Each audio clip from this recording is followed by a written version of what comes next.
Verdade, imparcialidade. Começa agora o programa A Hora da Verdade. A apresentação: Carlos Frederico Gomes. A coisa está complicada. Esse julgamento do presidente Lula está criando uma expectativa, talvez sem sentido, talvez se tenha alguma coisa importante, mas as declarações que estão sendo dadas, já por elas mesmas, as declarações que estão saindo, já são muito preocupantes. Claro que ninguém leva em considerações algumas imbecilidades ditas aí nas redes sociais, né? Infelizmente, as nossas redes sociais estão muito cheias de mentira, muito alarme falso, muito balão de ensaio, muita coisa para chamar a atenção. Mas uma declaração de uma presidente nacional do partido, ou melhor, uma declaração de uma senadora da República, que desde que assumiu a presidência do partido tem demonstrado uma falta de sobriedade e de responsabilidade com o que fala, com o que diz, horrível. A senhora Gleisi Hoffmann tem se saído uma das pessoas mais neuróticas e mais irresponsáveis que o PT já colocou na história da direção partidária. É tanto que, depois da imbecilidade que ela falou, para ser mais exato, a presidente do PT falou o seguinte, né, para que a gente possa comentar em cima dessa fala, no mínimo, esdrúxula. Ela disse que, para ser bem exato, afirmou em entrevista ao site Poder 360 que, para cumprir um pedido de prisão do ex-presidente Lula, vai ter que matar gente. Ou seja, para a justiça cumprir esse pedido, teria que matar pessoas. E eu lamento profundamente. Primeiro, porque é presidente de um partido, e o PT, que foi um partido muito fundamental na história da redemocratização brasileira. Eu lembro muito, não é a história que eu ouvi contar, né? Eu acompanhei muito bem isso, né? Brizola voltando do exílio, Miguel Arraes voltando do exílio, chegou aqui e encontrou o presidente, na época, o líder sindical Luiz Inácio Lula da Silva, dentro aí dessas fábricas, uma liderança já definida no ABC Paulista, já aprendendo a negociar, inclusive, tréguas e, ao mesmo tempo, mostrar força numa grande parada de fechar fábrica, e, enfim, mostrando a liderança que realmente ele exercia na época como torneiro mecânico e líder sindical. E aquelas atitudes do Luiz Inácio Lula da Silva fazia surgir naquela época a força do trabalhador com o PT. E o processo de redemocratização brasileiro agradeceu muito essa força do sindicalismo que surgia naquela época. E hoje, a declaração da senhora ministra, ex-ministra, atual senadora, presidente do PT, Gleisi Hoffmann, vai de encontro a um viés que eu já conhecia, já ouvia falar, mas que eu tinha dúvida. Mas a gente sabia que existem algumas pessoas lá que tem aquele pensamento da máxima da esquerda ortodoxa mundial, que os fins justificam os meios, né? São pessoas que fazem coisas horríveis, mas fazem porque o ideal é mais importante. Para alcançar esse ideal, elas usam de qualquer artifício, muitas vezes até mortes e assassinatos. Eu estou falando de ditaduras conhecidas que o mundo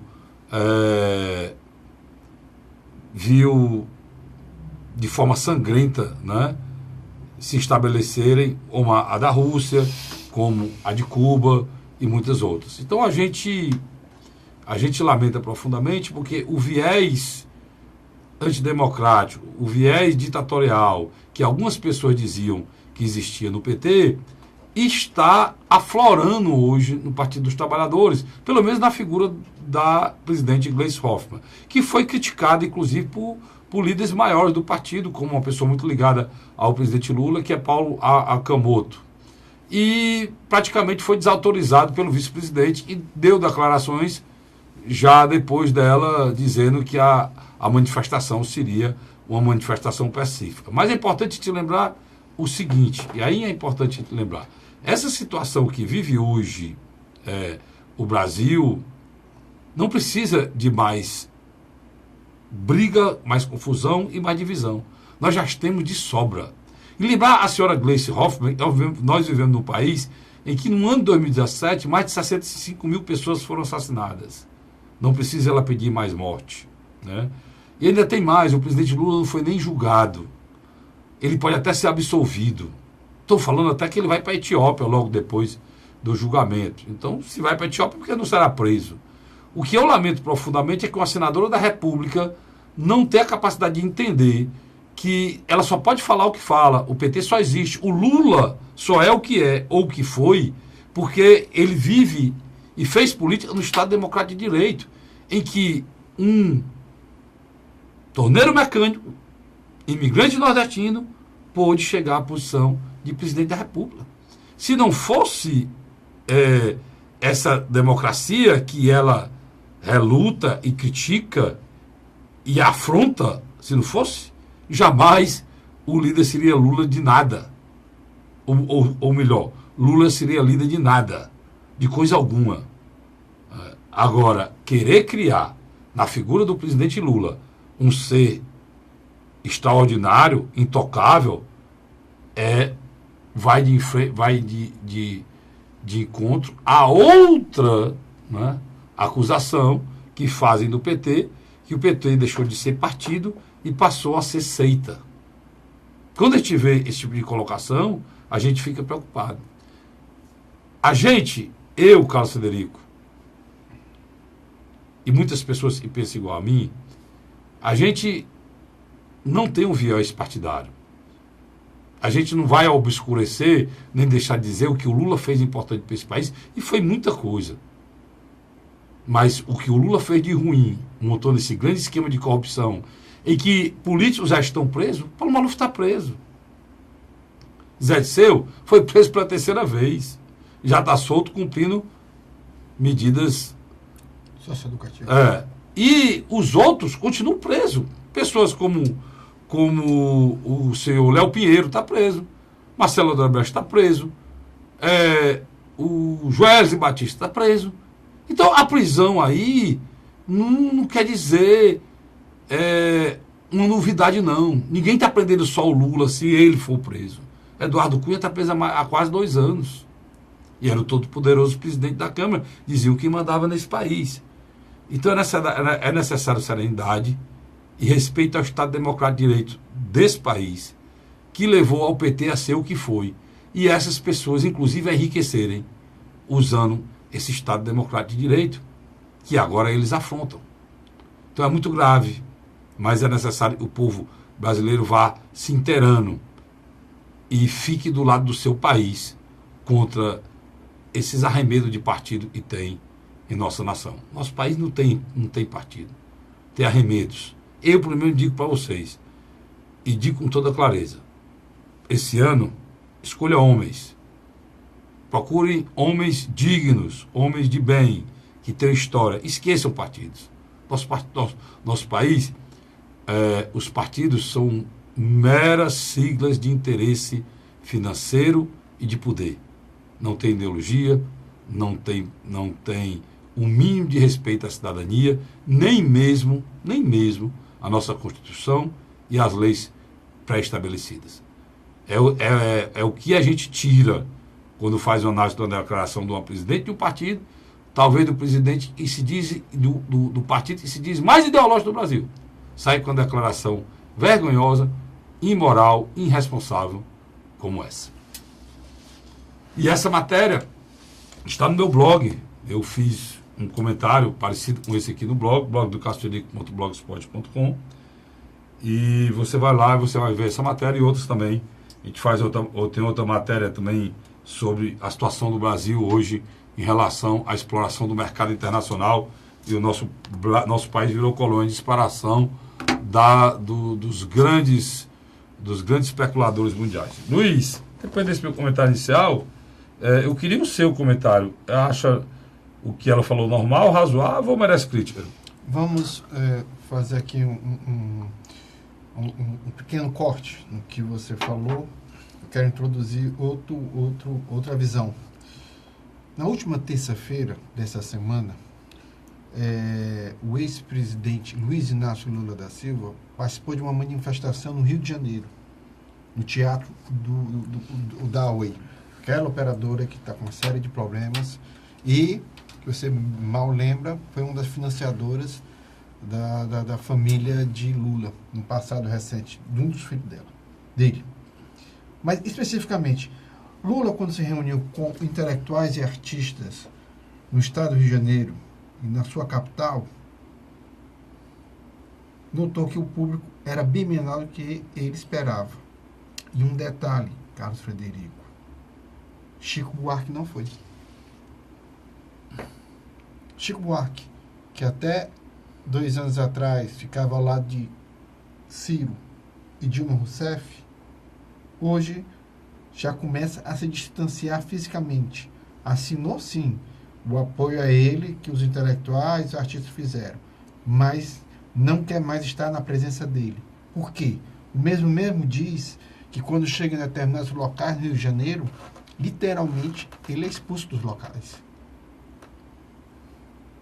Ele diz que quando ele está andando na praia, as pessoas xingam ele. Ele já notou que são de todas as esferas sociais, não só a classe média carioca. Então, o que está na minha avaliação? Mas ele deu essa declaração para quem, Luiz? Ele deu um site de jornalismo sobre isso. Ele disse que tem sentido essa radicalização das pessoas em relação a ele. E, em síntese, aonde é que eu quero chegar? O ex-presidente Luiz Inácio Lula da Silva, Carlos Frederico, se tornou hoje um cara leproso, em todos os sentidos. Eu acho, já discordo um pouco de você, porque eu acho que ele tem uma grande liderança hoje no país ainda, mas ele só exerce essa liderança e só reconquistou um pouco dela no caso do Michel Temer. Se não tivesse havido a normalidade se tem acontecido o impeachment e esse governo fosse um governo parecido com o Itamar Franco, não precisasse ser tudo, não, isso não, bastava ser o que foi, ser 20% do que fez o Itamar Franco, ser um governo razoável, o governo não perseguisse a população mais pobre, que não transformasse a vida das pessoas nesse verdadeiro inferno que foi transformado. Sim, crise ética. Não fosse um governo irresponsável, não fosse um governo perdulário, não fosse um governo de respeito à cidadania. O problema é que o governo é ruim e perseguidor. É desastroso demais. É ruim e perseguidor. Aí fez com que isso acontece até nos municípios do interior e acontece também a nível de país. As pessoas pensavam que não, mas acontece. Quando você estabelece que uma coisa é ruim, mas que a que vem depois é pior, você sente saudade até de coisa ruim. E as pessoas estão sentindo saudade do período do governo Lula, em que a situação era boa. Principalmente no Nordeste. A situação era boa. O Brasil crescia no governo Lula, no segundo governo Lula, a uma faixa de 4%. Em média. O Brasil tinha muito dinheiro nos bancos, para emprestar para quem quisesse, tinha facilidade de compra para tudo, a inflação controlada, a moeda mais ou menos estável e abrindo linha de crédito. O Brasil não parava de abrir linha de crédito. E uma população emergente crescendo, comprando e consumindo, e quanto mais consumia, com emprego. Quanto mais consumia essa população emergente, são 30 milhões de pessoas que não consumia ou consumia muito pouco, passaram a consumir mais. Esse consumo levou da Argentina. Levou a um crescimento de pequenas, médias e grandes empresas, ao ponto do comércio no interior ser duplicado, triplicado. Tem cidade que tinha uma quantidade X de comércio, praticamente dobrou, além de junto com isso, aumentar o número de imposto, aumentar a arrecadação dos estados, aumentar a arrecadação dos municípios, o município poder contratar mais, os municípios passaram a contratar mais pessoas, passaram a empregar mais pessoas, e esse ciclo vicioso de qualidade perdurou durante esse tempo. O Brasil bombando, porque o aço lá em cima, a soja lá em cima, O minério de ferro. o ferro lá em cima, a China crescendo a 10% ao mês, né? E comprando tudo. Então foi um momento espetacular. E as pessoas se lembram disso e esquecem o período de. O barril de petróleo alto. O valor alto, a Petrobras brincando com dinheiro, né? Literalmente brincando, montando esquema de corrupções inimagináveis e foram descobertos depois. E hoje o brasileiro parece de uma forma louca, assim, deu um branco nele. E ele lembra do Lula, porque o candidato é o Lula. E esqueceu a Dilma, que foi um período terrível negro de 3 anos. 5 anos e meio. Não, mas o último governo, né? O final do último governo, mentiroso, e foi em 2014, muita mentira. E os 2 primeiros anos da Dilma foram um desastre total. Né? Foi um desastre total. 5 anos e meio de tragédia. Complicado. Então, ele esquece esse período, Luiz, e faz um corte, né? Um corte e faz a lembrança do Lula, porque o candidato é o Lula. Aí acha que se o Lula voltar, toda aquela situação de o tempo perfeito, né? Tudo convergindo para o momento bom que ele pegou, vai se repetir com a simples eleição do Lula. E essa visão foi que fez com que ele não seja o que realmente ele era quando tudo foi descoberto. Tudo foi descoberto, quando o impeachment aconteceu, quando as prisões começaram, o Lula realmente desabou, não existia, era uma pessoa rejeitada. Agora, o presidente Temer conseguiu perseguir viúvas, conseguiu perseguir trabalhadores, conseguiu destruir a CLT, conseguiu precarizar as pessoas que estudam para conseguir um emprego qualificado, como essas carreiras do Estado. Ele acabou com a terceirização. Ele conseguiu entrar na vida pessoal e mexer na vida pessoal de idosos, né? Ele mexeu na pensão. Ele praticamente não permite que a pessoa nem cozinhe mais, porque ele pegou um botijão de gás e dobrou o preço. Ele aumentou gasolina, aumentou óleo diesel, acabou com o crédito, destruiu Minha Casa Minha Vida, cortou Bolsa Família. Aí, meu irmão. E tudo isso junto com muita corrupção, né? Então não tem como você. Corrupção muito mais aberta do que o governo de Lula. Não tem como você querer que ele praticamente, o grande cabo eleitoral do presidente Lula, na realidade, chama-se Michel Temer. Sem dúvida. E como eu não duvido nada nesse país, eu acho até que pode ser que esteja até combinado. Porque o Michel Temer nada mais é, né, Luiz? Vamos lembrar do que o vice e a continuação da Dilma.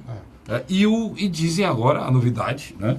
E surgiu agora, não sei se é porque convite, né? O Luiz deve saber, soltou no site, né? E ninguém desmentiu. Ninguém desmentiu, mas não saiu em nem outro local, né? Que o presidente Lula teria chamado o presidente do Senado, o senador Nilson Oliveira, para ser seu vice. São amigos. Né? São amigos. Eu sei que são. Aliados. Para ser seu vice. Não é novidade, porque parece que já 10 estados já estão pretendendo fazer uma aliança. PT e MDB. PT e PMDB. Carlos, o ex-presidente Luiz Inácio Lula da Silva, junto com Gleice Hoffmann, eles foram para o enfrentamento. O Lula, por exemplo, num ato na cidade do Rio de Janeiro, no Teatro da Oi, simplesmente desceu críticas negativas tanto aos membros do Tribunal Regional Federal da Quarta, sediado em Porto Alegre, como ao próprio juiz Sérgio Moro e a Operação Lava Jato do Rio de Janeiro. Quer dizer, você nota que ele está aumentando o tom de agressividade. Lógico. A Gleisi Hoffmann vai pelo mesmo caminho. Não, mas ele fez uma ontem, essa semana, anteontem, que foi terrível. Essa lá no Rio mesmo. Que ele criticou o presidente do TRF4, lá do Tribunal Regional Federal, pelo fato dele ser... Ele disse que ele era bisneto. Na realidade, ele é trineto, né? Tataraneto. Ele é trineto do general que invadiu Canudos na época... na época da guerra dos Canudos na Bahia, né? Em que o Antônio Conselheiro, o nosso cearense, Charles Bobin, liderava lá. A comunidade. E se acredita que ele quis dizer que o cidadão lá, o presidente do tribunal, não prestava, porque era parente, era trineto desse general que fez essa intervenção. Rapaz, é muita doideira, muita loucura, não é não, Luiz? Ele desqualificou o presidente do tribunal por ser trineto desse... Eu não acho o Lula louco. Agora, eu acho boa parte dos seguidores dele não bate bem na cabeça. Aquela coisa que eu falei da seita... Pelo amor de Deus. E muita gente fala que o PT deixou de ser um partido e passou a ser uma seita. Eu, pelo menos, não voto. Por exemplo, uma das maiores lideranças do Brasil hoje chama-se Camilo Santana. Por quê? Porque é um governador que governa um estado pobre, miserável, encravado no Nordeste, uns 6 anos de ser, que é o governador que tem a melhor situação fiscal do Brasil. O que é que o Brasil precisa? É um governador que é do PT, o partido que está aí, todo mundo do PT enrolado em corrupção, em denúncia. Corrupção, não tem uma denúncia contra ele. É interessante que essa semana... Cara, não tem uma citação de um nome dele. Essa semana ele esteve no lançamento das escolas integradas lá no Ministério da Educação. Não, mas ele esteve... Não, lá em Brasília. E o presidente Michel Temer estava lá, do lado dele. É isso que eu quero dizer. Mas ele esteve lá porque o Ceará é o exemplo de um número de escolas integradas no Brasil. Principalmente a partir de Sobral, né? Não é isso não. O Ceará tem o maior número de escolas de tempo integral proporcional do Brasil. A partir do modelo de Sobral, né, que se espalhou. Aí o Ministério da Educação chama, não é para falar o governador, não. É porque só para pegar um exemplo de escola de tempo integral no Brasil é o cearense. Agora, vamos dar aqui um crédito, né? Nossa querida vice-governadora Isolda, né? É um trabalho de muita gente, né? Começou com a Isolda, começou com o prefeito de Sobral, o Cid Gomes, quando foi prefeito de Sobral, que colocou a Isolda para ser secretária de Educação. Depois daí, o que ela fez em Sobral foi replicado para o governo do Estado e ele governador do Estado. Né? E o próprio irmão do governador, que foi o Ivo, né? Que tem a participação muito grande dentro de todo esse projeto. Né? Inclusive, trouxe o projeto para Fortaleza. Ele estruturou a educação de Fortaleza. E transformou Fortaleza. Então, se você for falar em escola, em Revolução da Educação do Ceará, você tem que passar por Cid Gomes, Isolda Sela e Ivo Gomes. São os responsáveis por essa transformação. E Jaime Cavalcante também. E agora o governador Camilo Santana já está dando total e o apoio restrito à educação do Estado do Ceará. E eu já digo, é diferente. O Camilo hoje está superando o Cid. Por quê? Porque ele tem muito menos recursos, muito menos condições, muito mais dificuldades e está conseguindo fazer um governo muito bom. Mete consenso.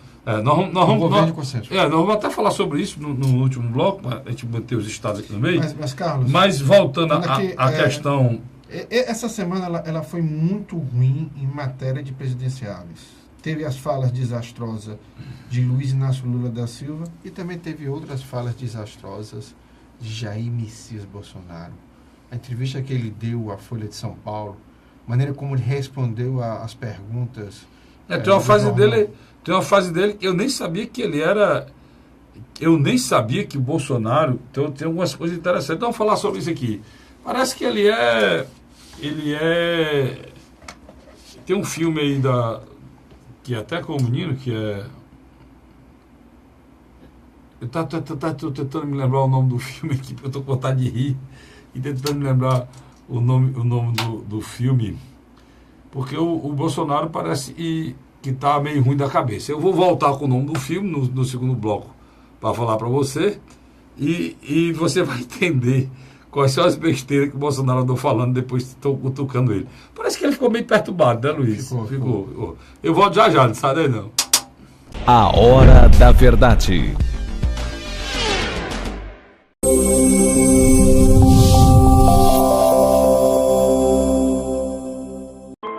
A Assembleia Legislativa começou a campanha Ceará Sem Drogas. A discussão vai ser levada para todo o estado, prevenindo a população e buscando soluções para resolver o problema. Participe da campanha. Juntos ficamos mais fortes para combater essa verdadeira tragédia que destrói famílias, futuro e muitas vezes a própria vida. Ceará Sem Drogas, uma luta de todos nós. Assembleia Legislativa do Estado do Ceará. José de Arimanteia, Uruoca. Acordo 8 horas, 9 horas, aí carrego o carro e vou lá pegar água. Aí sai distribuindo os comércios. Estrada dessa, ó, para gosto de você andar, ó. Você não gasta pneu, tem economia no bolso e anda rápido. Sertanejo pega uma estrada boa, fica feliz, fica contente. Assim como o trecho que liga Uruoca a Martinópole, o governo do Ceará está fazendo mais de 1.000 quilômetros de estradas mais importantes da vida de muita gente. Governo do Ceará.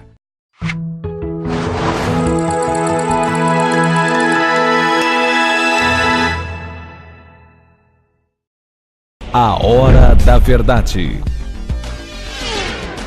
Estamos de volta com o segundo bloco do seu programa A Hora da Verdade, na sua TV Mais, canal 15 da Multiplay, e na sua TV Litoral, canal 5 da NET, tá certo? E eu disse no bloco passado, vou dizer para você o que é que aconteceu. O Luiz lembrou, e não foi bom essa semana para os presidenciários, não. Primeiro não, viu, Luiz? O Bolsonaro, mano, foi conversar besteira com um cara na porta do apartamento dele. Era do apartamento dele, não era, Luiz? É, do apartamento dele. Aí deu uma entrevista longa, né? E disse muita besteira. Deu uma naquele tempo de Ciro Gomes, né? Naquele tempo, e o Ciro caiu também na caça de banana. Acho que o Ciro não cai mais não, cai ele. Pois é, mas espero que não, né? Mas ele mostrou a face que ele não tinha. Porque na internet o negócio, tudo que era de bom, de mentira boa, a negada botava que era pra cima do Bolsonaro. Tinha uma estrutura boa, porque tem muita mentira na internet, você sabe disso, né? Mas olha aí, a repórter da Folha entrevistou o deputado presidencial Jair Bolsonaro na quinta-feira passada, dia 11, em sua residência na pequena vila histórica de Mambucaba. É isso? Em Angra dos Reis. Ele mora bem, hein? Ele mora no local, dos melhores locais do Brasil para morar no lugar mais bonito do mundo, que é Angra dos Reis. Bolsonaro defendeu o recebimento de auxílio moradia, mesmo tendo um imóvel próprio em Brasília. Isso aqui é uma defesa imoral, presidente Bolsonaro. Vou chamar logo de presidente. Se o senhor quer ser presidente, você não pode defender moralidade dessa, não.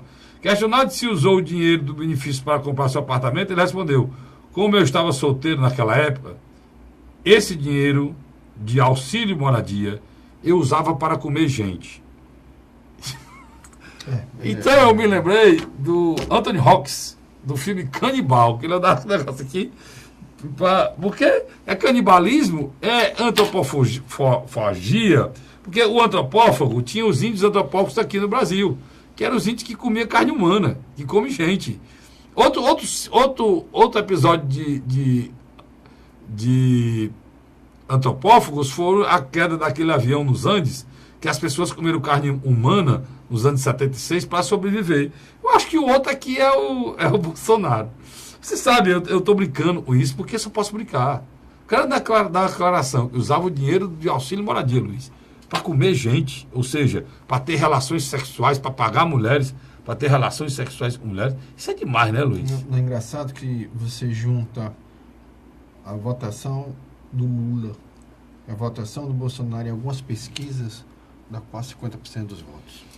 Eu vou aguardar, né? Quer dizer, estou aguardando ansiosamente essa ruma de besteiral, o besteiral do Lula, né, dele dizendo que o cara vai perseguir. Querendo censurar o cara para o cara ser trineto do general que invadiu Canudos. Né? Então é uma loucura. Essa idiotice do Bolsonaro aqui, que virou um canibal, um antropófago, né, comedor de carne humana, porque, para não dizer, e que a maneira que ele falou, inclusive em relação a comer gente, cara, é uma coisa muito é muito baixo, mas eu já sabia, eu disse para você, eu vi o Bolsonaro conversando com o filho dele, por ele não ter ido àquela votação. Tu lembra que filmaram ele conversando com o filho dele aqui, e filmaram, e eu vi as expressões com que ele tratava o filho, eu vi ali que não são pessoas de caráter, de dignidade, de respeito. ou para ter pelo menos 1% do discurso que eles dizem ter, né, como conservador, como família. Não tem nada disso. Não tem nada disso. Eu já sabia disso. Na semana passada eu defendi o Bolsonaro aqui. Não a campanha do Bolsonaro e a figura do Bolsonaro. Vou repetir o que eu disse. O Bolsonaro, para mim, é um arremedo de salvador da pátria. Se salvador da pátria não presta, arremedo de salvador da pátria é pior ainda. Agora, o que eu defendi e vou continuar defendendo e lutando contra são empresas de comunicação da minha área que usam expediente. Que usam uma concessão pública para lutar pelos seus interesses pessoais, como a Globo está fazendo agora, com o tal do país e... Como é que é o país? Eu vou já ver aqui o meu nome, o país e você quer, uma coisa parecida aí, inventando de pegar uma foto de cada brasileiro em 5.000, dos 5.500 municípios brasileiros, para ela ficar como se tivesse uma procuração do povo brasileiro para dizer o que é que o governo tem que fazer, né? E que é uma coisa nefasta, né? Porque mandar mais do que já manda os meios de comunicação desse país, no Brasil, os meios de comunicação não são o quarto poder, não, são o poder. Eles estão destruindo ou enaltecendo quem eles querem. Estão destruindo porcarias e mereciam ser destruídas, e estão enaltecendo porcarias que não deveriam ser enaltecidas. Estão também destruindo homens de bem que não concordem com eles. Porque eles não fazem jornalismo. Estão longe de saber o que é jornalismo. Eles são altamente tendenciosos. Além de tendenciosos, eles são passionais. Eu não falo nem imparcialidade. Eles são passionais ao extremo, né, Luiz? Eles têm lado.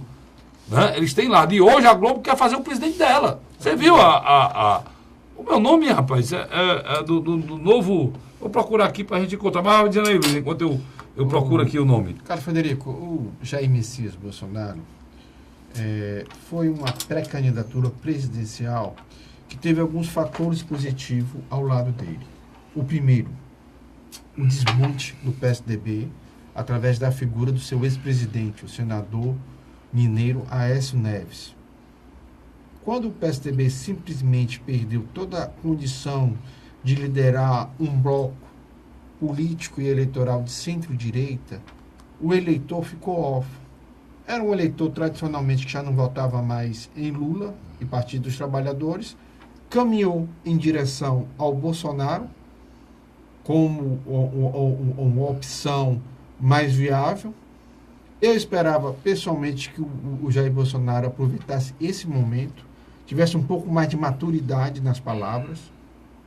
Demonstrou que não o tem. Tem muito pouco conhecimento na área de economia, muito pouco conhecimento também em outras áreas necessárias que o presidente, pelo menos, tenha uma noção de administração pública. E o discurso dele agora, voltado para a questão ética e moral, literalmente foi ferido, sim. Tanto a questão de parentes que trabalham no gabinete dele, como ex-mulher, como agora a questão do patrimônio dos filhos. Eu vi muita gente que tinha simpatia pelo Bolsonaro ficar chateado.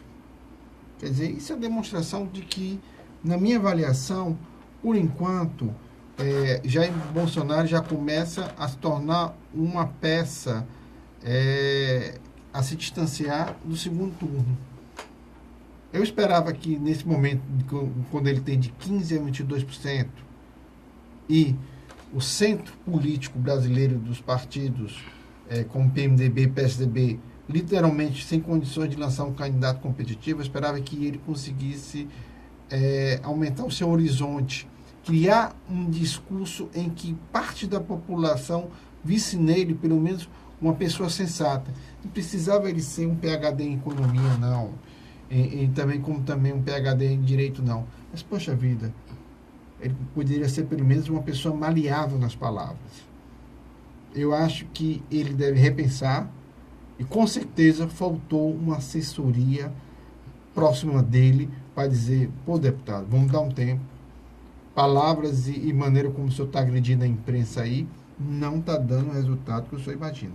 Porque é o seguinte, quem vota no Bolsonaro, os eleitores fiéis dele, é de 12% a 15%. Então, ele tem em média de 19% a 22%. Então, ele tem 6% ou 7% ali flutuante, o Carlos Frederico. Flutuante.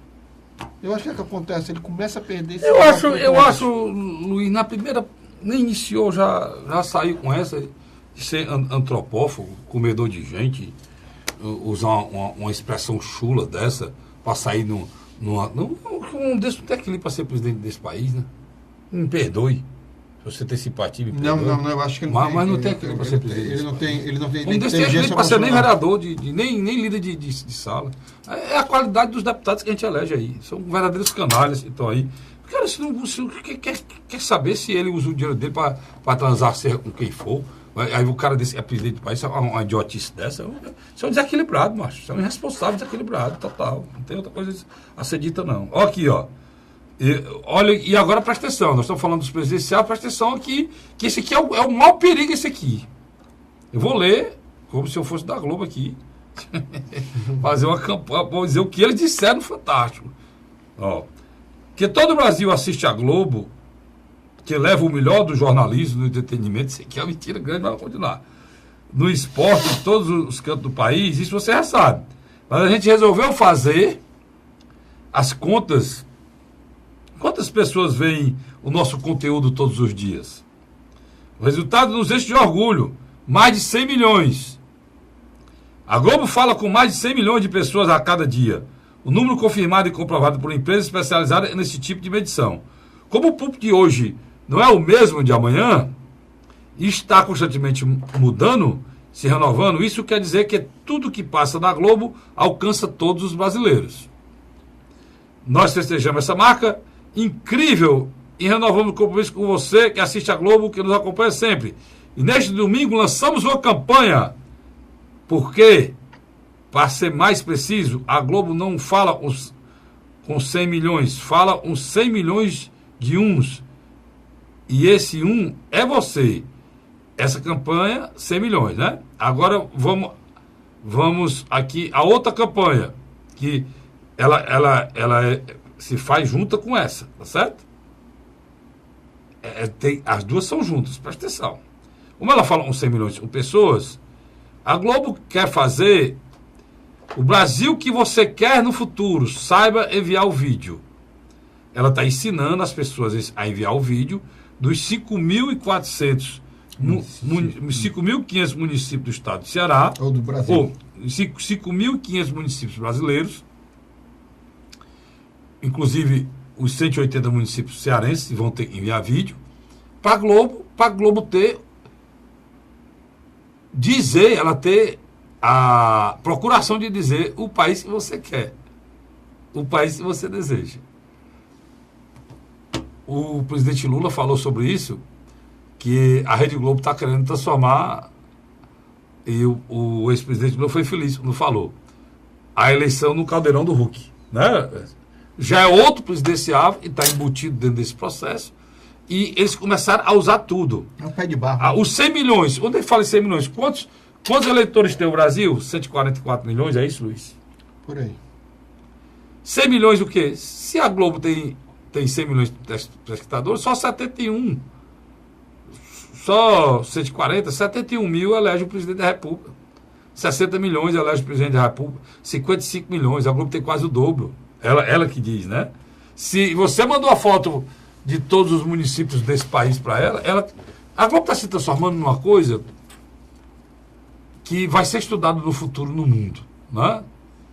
Ela passa a ter uma influência tão grande de destruição, de ascensão e de formação de pessoas que dá medo o que um povo desinformado, despolitizado pode fazer quando uma grande empresa como essa tem esse poder de manipulação da população brasileira. Dá medo.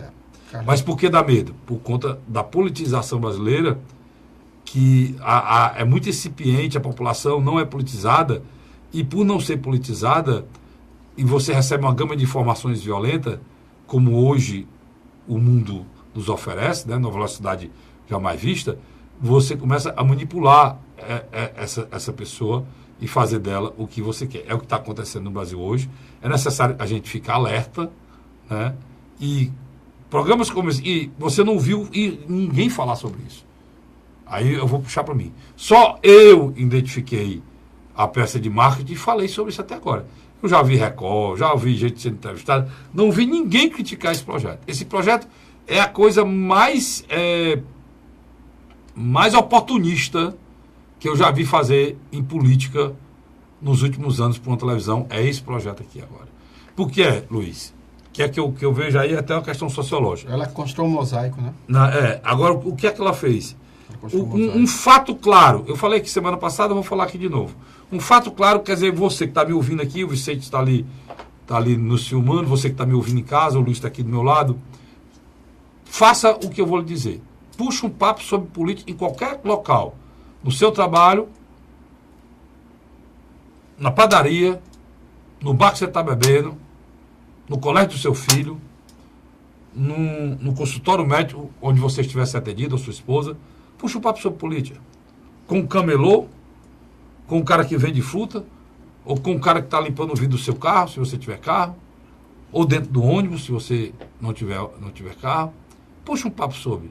E fale de um vereador, e fale de um deputado federal, ou de um deputado estadual, ou de um senador da República, ou de um governador. Você vai ouvir o seguinte: é ladrão. Você vai ouvir o seguinte: é um pilantra. É vagabundo. Aí se quem? O vereador. Que vereador? Não sei, qualquer um. E é assim. Por quê? Porque a Globo pegou o que já era ruim e conseguiu criminalizar total. Então, toda a classe política brasileira, Luiz, hoje é criminalizada. Ou seja, se você compra uma casa, se você está feliz com aquela casa, ou aquela casa tem alguma coisa boa, o que você faz? Você reforma. Mas se você compra uma casa e não quer aquela casa, o que você faz? Você literalmente se livra dela. Mas você destrói a casa. Você derruba a casa. Para fazer o quê? Construir outra. O que é que a Globo fez? Agora, os passos estão acontecendo. Ela aproveitou o escândalo da vida pública, aproveitou que não estava recebendo o que queria, a eleição estava próxima, tentou tirar o presidente, botar um dela, uma vez não deu certo, a segunda vez não deu certo. Aí ela criminalizou toda a classe política, sem exceção de ninguém, Luiz. Destruiu a classe política toda. E agora ela vai para um ano novo, um ano de eleição, em que ela vai fazer políticos, ou seja, fazer a casa da maneira que ela deseja fazer. Verdade. Essa é a visão que eu tenho do quadro que está acontecendo. Se isso vai acontecer ou não, você vai ver. Você verá. Mas eu já vi todos os passos que foram dados. Foram dados no ano 2016, 2017, e foi a criminalização e a destruição de qualquer político. A Globo não teve a preocupação, Luiz, de salvar nem os homens de bem. E tem muitos. Sem dúvida. E a Globo destruiu alguns que não eram pessoas más, mas que tiveram erros muito menores de que qualquer... Pontuais só. Do que qualquer diretor ou gerente de programação da Globo fez durante a vida toda. Eles fizeram uma vez, a Globo criminalizou e praticamente destruiu reputações. Isso é muito sério, isso vai reincidir no próximo ano e é necessário que a gente... E o pior de tudo, está nascendo no Brasil uma luta fraticida, Luiz, dos grupos de comunicação querendo dominar a política.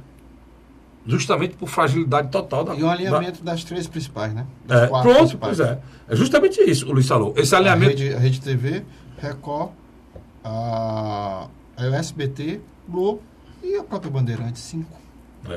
Quando você fala em reforma da Previdência, é uma cantiga só, né?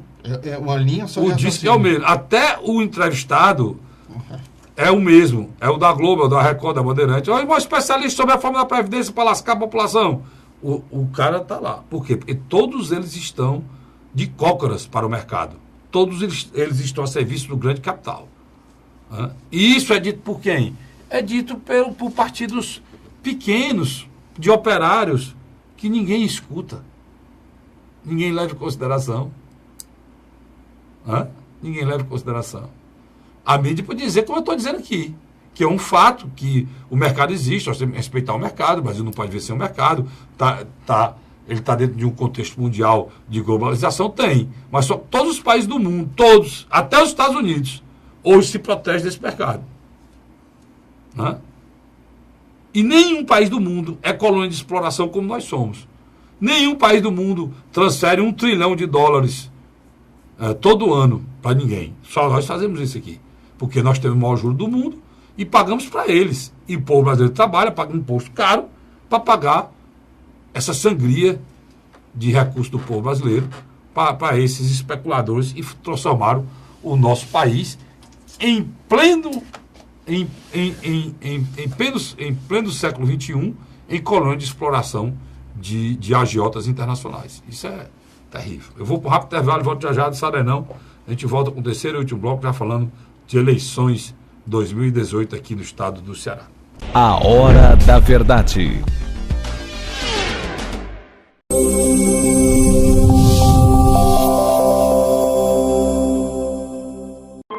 A Assembleia Legislativa começou a campanha Ceará Sem Drogas.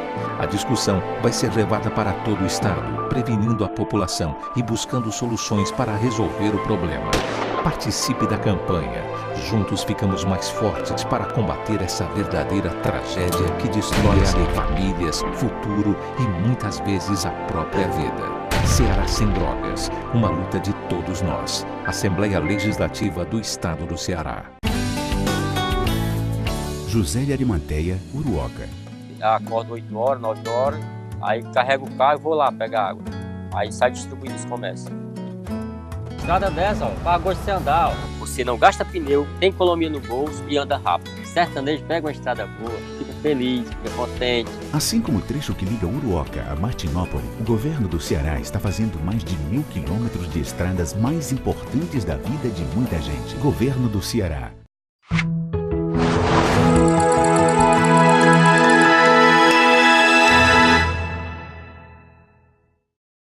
A Hora da Verdade.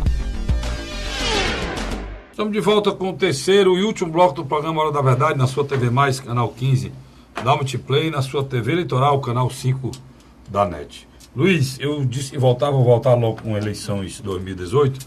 Essa semana houve muita zoada, muito burburinho, aquela possibilidade que a gente falou na semana passada do Capitão Wagner ser candidato a governador.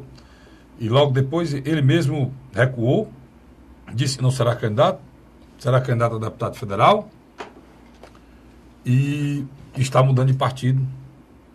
Está indo para o PROS, né? PROS. E saindo do partido do Roberto Pessoa. E aí, cara... Do Socanto. E do Roberto Pessoa, não? É o mesmo? E o doutor Lúcio Alcântara. E aí, Luiz, nós não teremos eleição no Ceará, não? Teremos candidato de oposição, não? O capitão Wagner, que hoje é deputado estadual, ele teve uma boa votação em 2010, mas não conseguiu entrar como deputado. Ficou na suplência. Acabou assumindo. Quando assumiu em 2011, você se lembra que parece-me que... Estava lá no dia da sua posse, ele começou... 2011, 2012. Logo no início, uma grande polêmica com o ex-deputado, deputado que nos deixou, o Hélito Landim. Me lembro do debate. O Hélito, líder do governo. Então, na minha avaliação, quando ele se elege vereador mais votado, deputado estadual mais votado 2 anos depois, e agora disputou o segundo turno com o prefeito Roberto Cláudio, ele notou que ele tem um capital político próprio. Ele não quer mais depender dos outros. Quando eu falo dos outros, literalmente ele não quer mais depender de Lúcio Alcântara, não quer mais depender de Eunício de Oliveira, não quer mais depender... Ele já era maior do que o PR, né, Luiz? Vamos falar bem claro aqui. O programa da verdade, ele já é muito maior do que o PR. O matéria de voto, sim. É muito maior do que o PR. Mas o PR lançar um candidato a prefeito de Fortaleza para tirar a votação. Não tem. A liderança dos políticos do PR são pontuais, isoladas. A do Roberto Pessoa é uma coisa de Maracanaú. Lúcio Alcântara Lúcio Alcântara é o histórico. É o histórico de vida dele, mas A Gorete Pereira é uma deputada também limitada, né? E o doutor Lúcio é uma história de vida de muitos anos, mas que já parece que o doutor Lúcio já recolheu o trem de pouso da vida pública, pelo menos nos últimos anos. A própria Fernanda Pessoa já está no segundo. A Fernanda Pessoa é filha do Roberto Pessoa, é a mesma. É a mesma. É a mesma liderança, não tem diferença nenhuma, é a mesma liderança. Fernanda Pessoa e Roberto Pessoa é uma só. Né? Agora, eu estou querendo dizer com isso que o Capitão Wagner já era maior do que o PR. Ele é maior. Já era maior do que o PR lá dentro. Está saindo agora para liderar um partido. Lamento, um partido que eu tenho sérias restrições pelo que já fez no Ceará, já foi do governo, já foi ligado ao Ciro, e depois teve um expediente terrível quando os caras exigiram dinheiro para... Né, Passou pelo Odorico. Deputado federal. Agora já saiu do Odorico. Passou agora, há poucos dias. Quer dizer, passou meses. Meses na mão. Quer dizer, como eu disse aqui no início, o Brasil não tem partido. O Brasil tem siglas interesseiras, vagabundas como essa, e são... De controle de famílias. Pois é, isso é uma coisa terrível. Agora, o que eu não aceito é que eles falem um dos outros. Digam que, olha, o partido tal... são todos iguais, cara, não tem diferença nenhuma. Né? Falem uma oligarquia, falem controle de família, tudo igual. Todos eles. Esse prós era um dia desse do Odorico. E que já estava dando... E antes foi do Ciro do Cid. Antes, não, mas lá atrás, antes do Odorico, já tinha passado para outra pessoa, que eu não estou me lembrando aqui. Não por ele mesmo. Não, antes do Odorico foi do Ciro, depois do Ciro ele passou para outra pessoa e depois foi para o Odorico. Até teve outras pessoas com esse partido, né? A própria família do Domingos Filho teve lá também. Pois é. Então, naquele tempo lá que o Cid estava na época da eleição, o PRO chantageou o governador. Eurípides chantageava. Chantageou o governador na época de não poder lançar candidato a deputado estadual, exigindo um valor. Deixa só um minutinho. Toda a direção nacional, ele passa uma senha ao seu diretório estadual para que registre os candidatos. Quem faz isso é a direção nacional. Não foi entregue a senha. Não, a senha foi entregue, presta atenção, e foi mudada. Pois é. A senha foi entregue, a senha foi mudada. E o partido no estado do Ceará não tinha acesso ao TRE para registrar as candidaturas. Qual o motivo? Eles queriam que o governo, o governador na época, o partido do governador na época, aqui o estado do Ceará, contribuísse com o valor a nível nacional. Era chantagem financeira. Chantagem, cara. Pois é, lamento só, capitão, o partido que o senhor escolheu, mas estou a dizer que o senhor não tinha muita opção, não. Eu não conheço nenhum que preste por aí, não. Deixa eu só fazer um parênteses aqui. O deputado Capitão Wagner, há 6 meses, trabalhava com a mudança partidária. Ele tinha um leque de partidos do seu interesse. Ele tinha um PHS, chegou a conversar com o PHS, não fluiu a discussão. Depois procurou outros partidos, como o PTB, e por aí foi. Até o próprio Podemos, que antigamente era o PTN. Só que quando ele conversou com a direção nacional do PROS, ele encontrou um terreno fértil. E logo depois ele indicou um presidente para organizar a casa, que era o ex-vereador Marcelo Mendes, e agora, dia 25 de janeiro, o próprio está indo. Na minha avaliação... Meu amigo Marcelo Mendes, um abraço. Que é telespectador desse programa. E eu espero... O Marcelo vai tomar conta aqui? Ele vai ser o vice-presidente. Então, o Marcelo Mendes sabe o que eu estou falando aqui. Ele já foi vítima disso no partido anterior dele. Do PTC. Olha aí, Marcelo. Foi vítima disso. Olha, deixaram o Marcelo sem direito de ser candidato. Me lembro. Né? O rapaz lutando pelo partido aqui. E eu fui uma das pessoas que me insurgi contra esse tipo de vagabundagem. Tipo de político, né? Que fazem com esses... Todo mundo já viu o que é que aconteceu a nível nacional com esses partidos, o que acontece a nível nacional com esses partidos.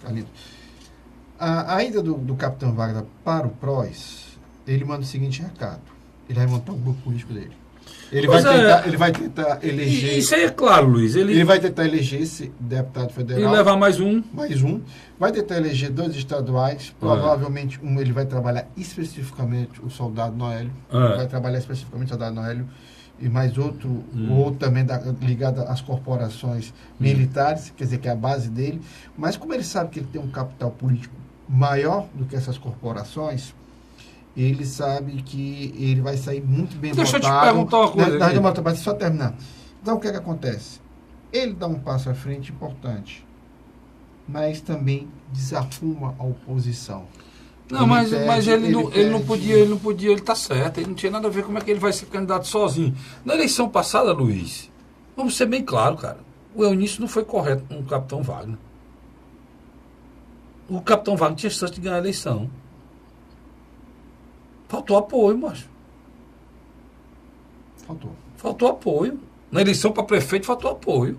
Até o próprio senador Tasso podia ter ajudado. O senador Tasso poderia, se quisesse, ter ajudado e ter criado condições para que o Capitão Wagner chegasse no final, quando o Roberto Cláudio fez o esforço para ser reeleito, o esforço do Roberto Cláudio, o esforço do Capitão Wagner não tinha como ser feito. Eu estou dizendo que eu ouvi ele falar isso. Né? Nós sentimos, né? Não, a declaração dele no final da campanha foi uma declaração de uma pessoa que não tinha apoio no final da campanha. Isso deixou marcas profundas nele, né? Isso deixou marcas... E aí ele está com medo de ir de novo com essa brincadeira, porque é muito bom. Ele vai para governador, vai um candidato a senador, vai outro candidato a senador, talvez se eleja um senador, elege deputado e ele fica sem mandato. Né? Então, eu acho que a avaliação do Capitão Wagner é correta. Ele se voltou para dentro de si. Em relação a isso, corre um risco, que já foi falado aqui pelo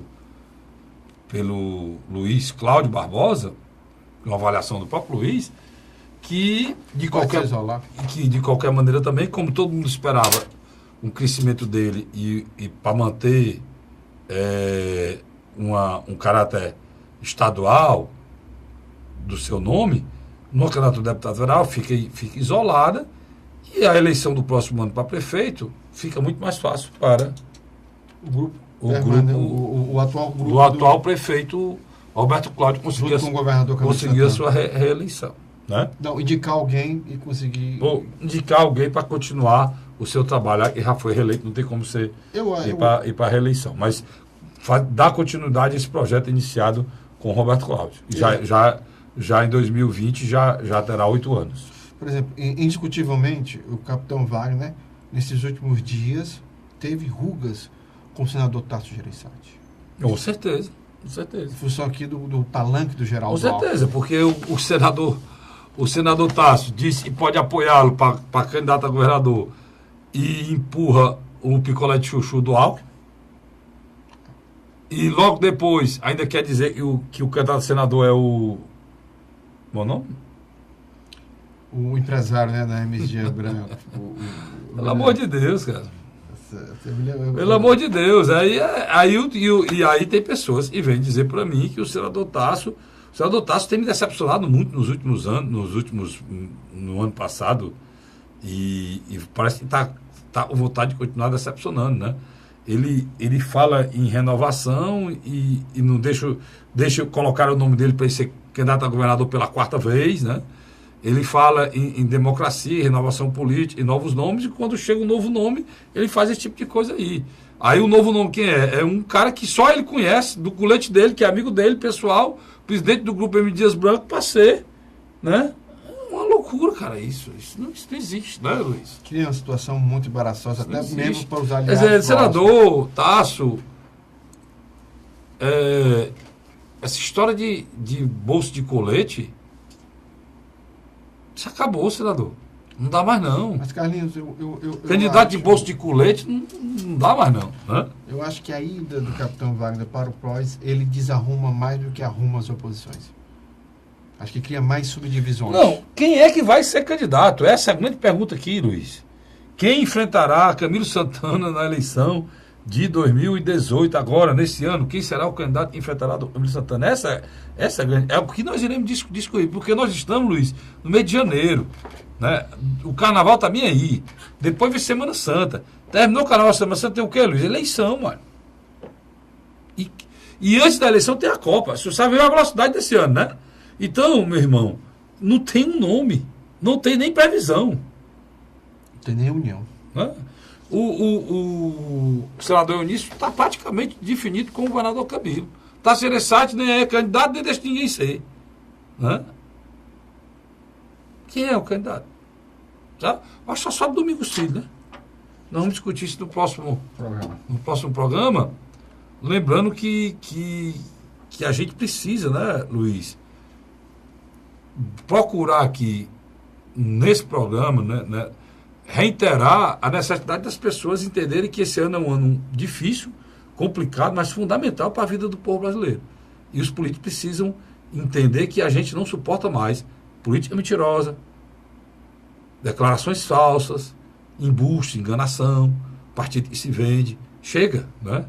Nós temos o direito de, pelo menos, ter esperança no ano de 2018. Luiz, obrigado. A você, assinante, muito obrigado. A gente volta na próxima semana, se Deus quiser, mais um programa A Hora da Verdade. Até lá.